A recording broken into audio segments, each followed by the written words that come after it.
Polisi menangkap 5 orang karyawan perusahaan pembiayaan setelah menganiaya pendemo di halaman kantornya. Polisi masih memburu sejumlah orang yang diduga terlibat dalam aksi penganiayaan.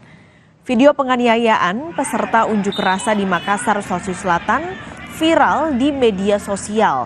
Seorang peserta aksi dikeroyok sejumlah orang berseragam biru. 3 korban dipukuli berkali-kali hingga babak belur dan mengalami lebam di bagian wajah serta bagian tubuh. Polisi lantas menangkap 5 pelaku. Pengeroyokan terjadi saat massa mahasiswa dan buruh berunjuk rasa menuntut uang pesangon dari salah seorang karyawan yang di PHK secara sepihak. Dia memperjuangkan hak karyawan. Dan ditangkap ada 5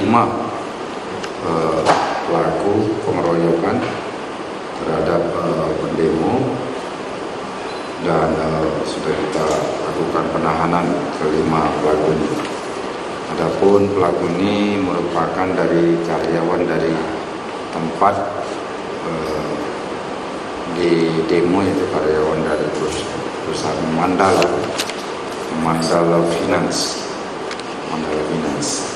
Ada 5 tersangka pengeroyokan